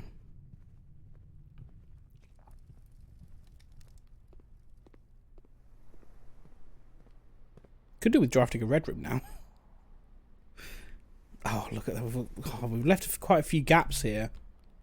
Not a fan of that.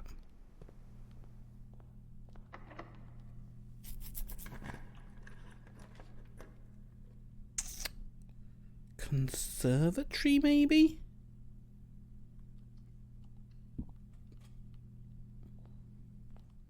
Dig spots as well. Get a turnip for the books. And another turnip for the books. And we can adjust. Gift shop! Common place. Because we want to get that certainly for when we get the what's it as well. The thing called the chapel. And then we can reset it. Ads are about to play, so we're going to take a break, and then when we come back, we'll continue playing Blueprints. I'll see you in 3 minutes. Goodbye.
Welcome back to Blueprints. He doesn't understand! Haven't even done anything yet, Wolfman. Stop bullying me. I think the Gartic game is a little bit screwed up at the moment because it's restarted. I think every time we've gone to the ads. And it's also been a bit laggy. Same with Words. I think they might be having a couple of issues over there. But I don't know. Anyway, do I care about the cost of these or the rarity of these? Secret Passage is nice. I'll leave them as it is. I'll have the gift shop down. I'll have the gift shop down to common at least until I've bought the things I need. And then we can put it back up again. That is locked. Yep, this will be our last room.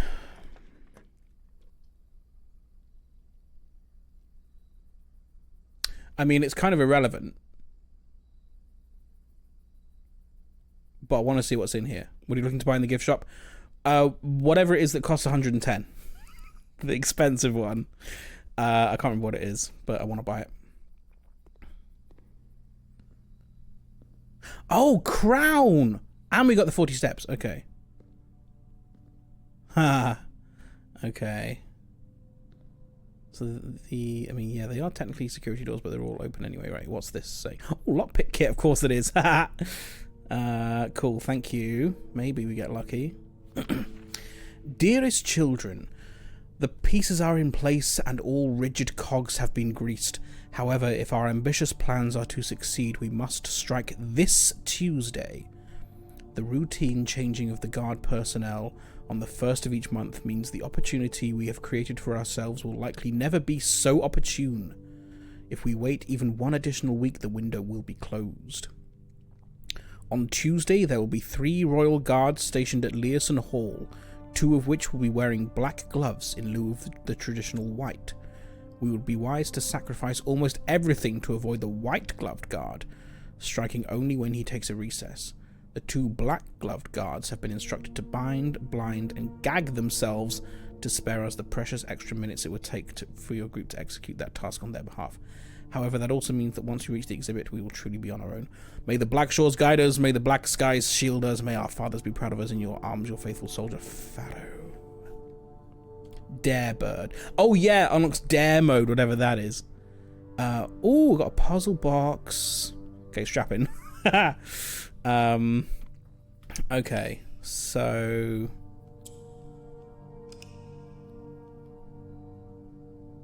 now what were the rules? The black one rotates them around.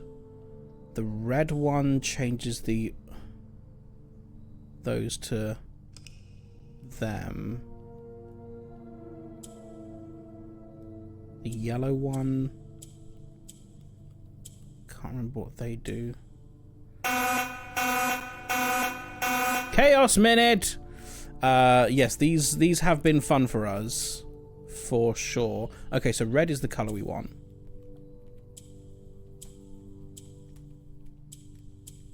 Huh, okay. So... What do you want to be when you grow up? Astronaut! I don't think you would like to be an astronaut, sweet. No, I don't think that works very, very, very well. Right, so now if we so to do that. Have you ever noticed the curious things one sees discarded by the roadside? No, not particularly. How much money would it take to make you spend a night in a cemetery? That probably did process the wrong thing. What's the right tip? Probably that was going somewhere. Couldn't really tell you what the right tip was. Red. Did you have a favorite book as a child? Grease them cogs, lather them balls tip. Yes, have greasy cogs. Another allowance. Okay. I think I can go up pretty lucky with that one there. Yes, that one was seem pretty easy compared to the others. Right, what the hell are we doing with these? I can't do anything with these. Like, there's the crown, so I'm assuming that's where that I'm assuming that's where that sanctum key might be. What was the wording of that?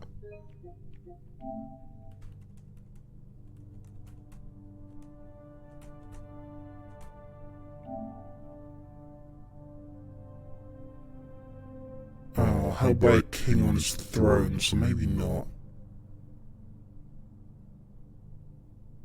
So if it's not that, I don't know what it means. It does feel like I should be able to get up there.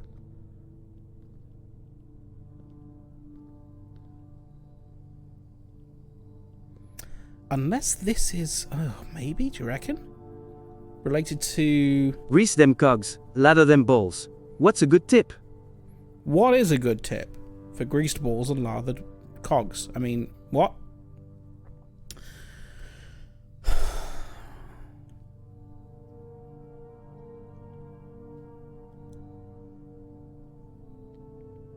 There's clearly something else to do here. There must be.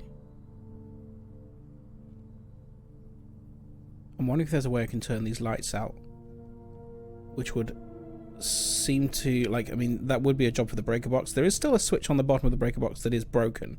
I don't know if that gets repaired automatically if something happens. Can't do anything with these guys.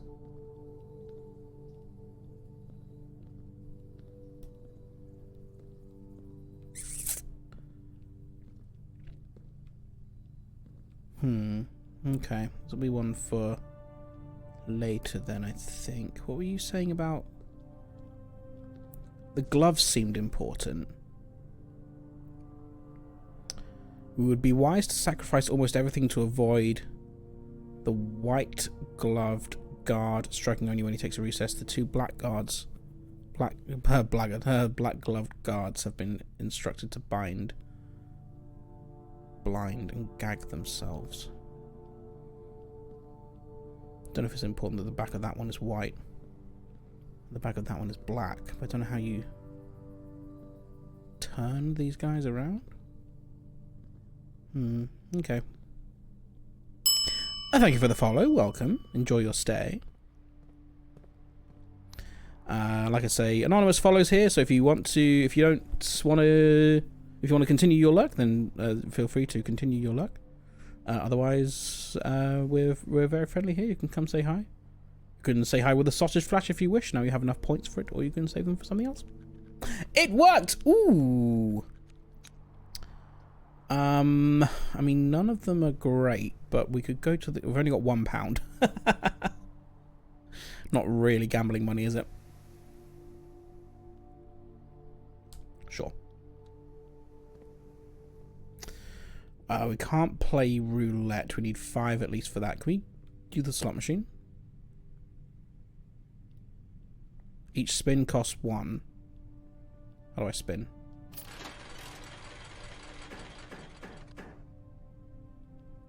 $6. What does that mean?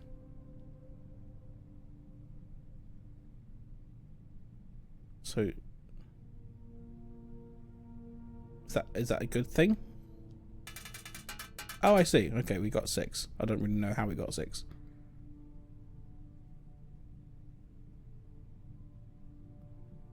$3 for each snake. Okay, interesting. So I guess you do them. Legend is on the left. Yeah, I know the legend's on the left. We never actually played this before though, so I don't really know exactly how it works. So we've got nothing for that. Snow snakes.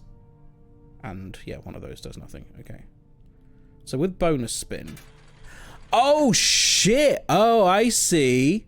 Oh, you can actually spin each wheel individually. Oh, cool. That's fun.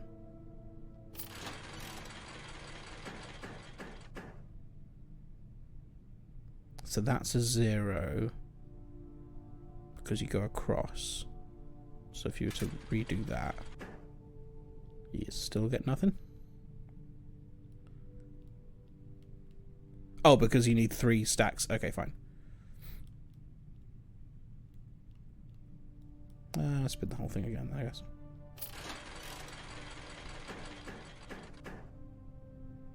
Nothing, but if I spin this one again, I might get something.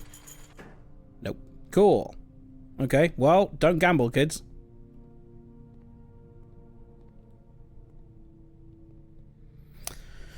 And if we can bring the broken lever here, that might be a thing. Okay. Oh, look at all this money! Yay! More gambling! Woo! Now, I don't expect this is going to... it's not. Ah, fuck, I should have... Because one of these has allowance on them at the higher ranks.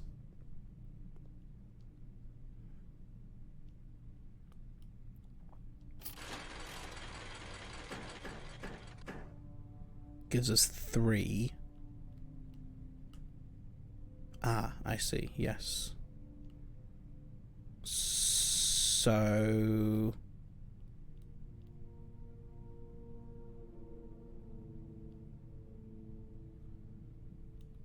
I guess you have to cash out and then you go again. Nothing. Cool! You get nothing for 4 blanks? Come on! That's 4 of anything should get you something.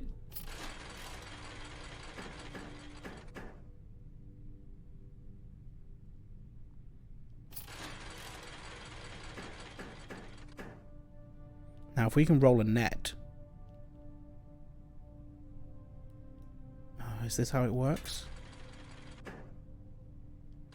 For science.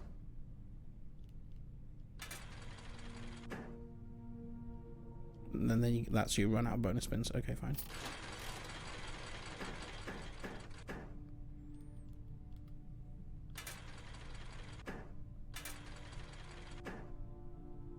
There we go. Now we're talking.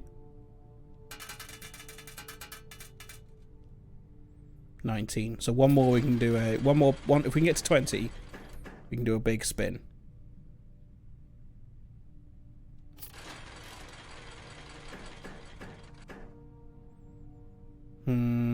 Could try and spin for a snake.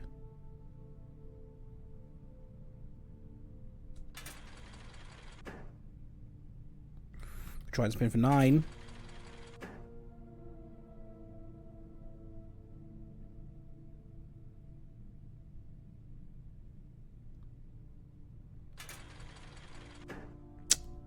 You bastard.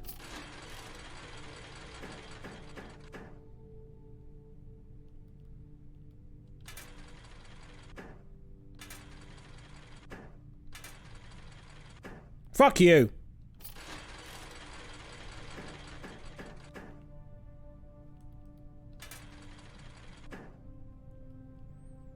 Better than nothing, I guess.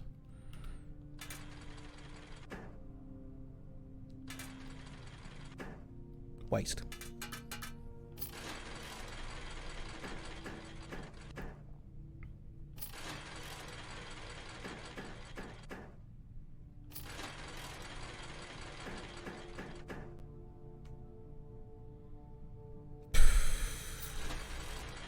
Gambling's shit.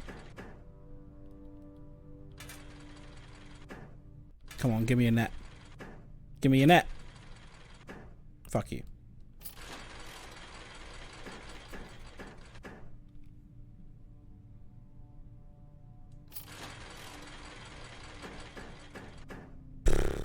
Hate gambling. It's awful. Never do it. Unless you've got some more money lying around. Nah. Okay, I think that is all of the rooms that we have got available to us. Our allowance is 44 now. That's pretty good.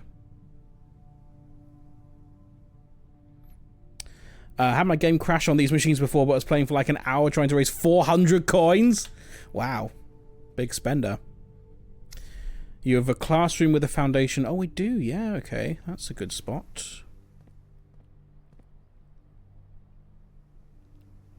How do I get back there? We need to go classroom, trophy room, hallway. Which way is it? This way? Yes. Classroom, trophy room, hallway, only way, commissary.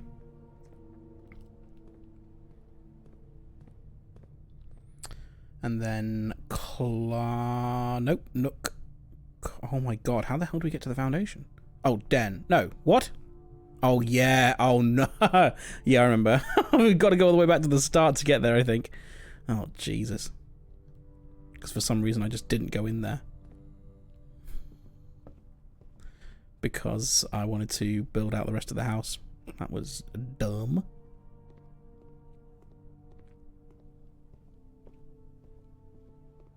I'll eat this fruit now, though. Should have eaten the fruit in the other classroom as well. I did indeed build a very basy house.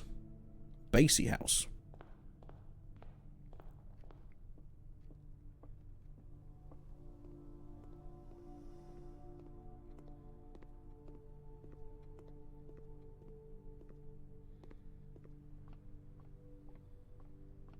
26 steps, that's alright.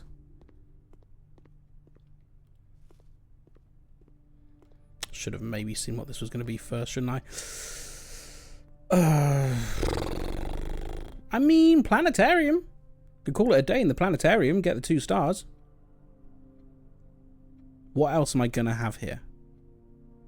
1, 2, 3, 4, 5, 6. Could try and...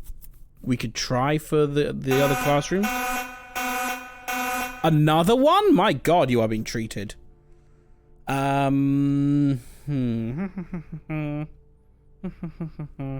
try for the other classroom. Oh, come on. Enough items is not really go.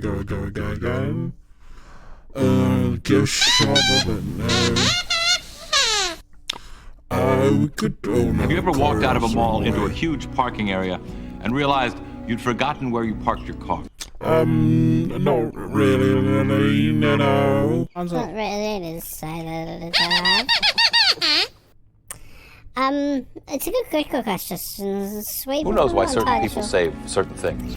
I mean, it's the eternal question, isn't it? Who knows indeed. What the fuck are my classrooms?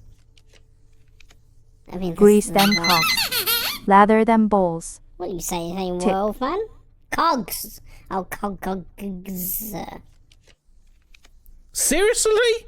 8 re-rolls and no bloody classrooms? How very dare you?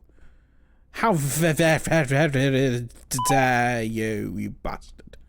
Okay, now we've solved the extra mystery of this one. 6. Now, 11. Now, that's a times, isn't it? The pink is times. 33 minus 13 is 20. Oh, no. Oh, no. 18 divided by 3 is 6. Minus 1 is 5 times 3 is 15. Oh, the colours are confusing. 8 is pink minus? No, I think pink is times, isn't it? 8 times 64 minus 20, 44 divided by 11 is 4. Oof. These numbers are getting big. 2 keys, thank you so much. Okay, I think that's the end of it now. I think we are done. I love these. Yeah, the last one that we had was the first time that the colours had switched around, and that really threw me for a moment there. But we got there in the end. I think this run is over now. I don't think there's anything else we can do. So I think we will be calling it a day there, unless anyone else has got any ideas for things we could look at. Now that the gift shop is common, we should be able to buy that thing. Dare mode, whatever that means. Got no... Great, thank you. We got no chapel. We've also got no money, so it doesn't matter anyway. I think I'm calling it a day.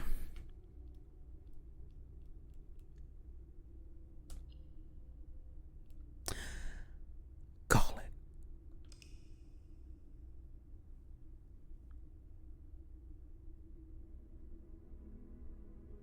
An academic campus. 6 classrooms, a library, and a dormitory, of course, yes. 1 new room, which would have been the closed exhibit. Yes, nice.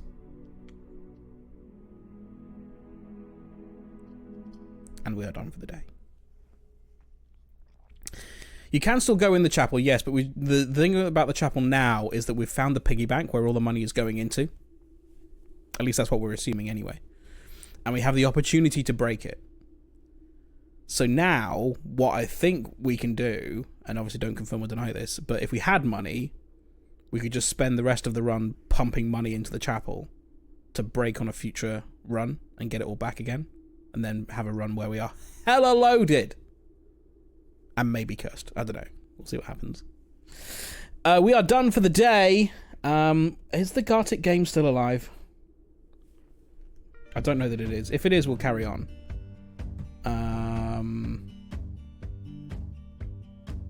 No, it's not. Okay, I'll send you to the BRB screen then. The games are fucked. I don't know what's going on. Imagine the chapel door permanently closed to the port. You must have money. Who knows? Right then, like I've said before, next week's streams are going to be a little light because there'll be no stream Monday, Tuesday, Wednesday next week as I'm doing a show at the Soho Theatre. And by doing a show, I mean doing the tech for a show at Soho Theatre. So no stream Monday, Tuesday, Wednesday. I'm going to see if I can do a lunchtime stream on Tuesday to play some Fall Guys. Because I'll be around Tuesday lunchtime. So we might do a Tuesday lunchtime stream. So the next stream from me will be the Thursday lunchtime Fall Guys stream. Apart from that, maybe Tuesday stream. Next time we're going to play this, Blueprints, will be Saturday, 6 PM. I know it's a time to wait. I'm kind of gutted myself because I'm really enjoying it. And I do want to play more. But yeah, we're going to have to wait almost a whole week for more Blueprints, I'm afraid. But do join the Discord. If we can get an exclamation mark Discord in the chat, please. Head on to the Discord. I'll keep you updated on my movements, my stream movements, not my bowel movements. Although maybe my bowel movements too. It has happened. So yes, tentative Tuesday lunchtime stream, Thursday lunchtime stream, and then evening streams next weekend is the likely schedule for next week. A woman? I will be replaced by a woman for the streams when I'm not here. That is not true. Where shall we go? Ooh. He doesn't understand! I understand perfectly right now. KT Peter slash KT Peters Plays. Raid. KT Peters Plays is playing Crime Scene Cleaner. A woman? We are going to go and see a woman. We're going to see KT Peters Plays playing Crime Scene Cleaner. Enjoy her stream. You ready for this, Mr. Bacon? Absolutely. Let's bloody go to KT Peters Plays. See you Tuesday, probably lunchtime for Fall Guys. Goodbye.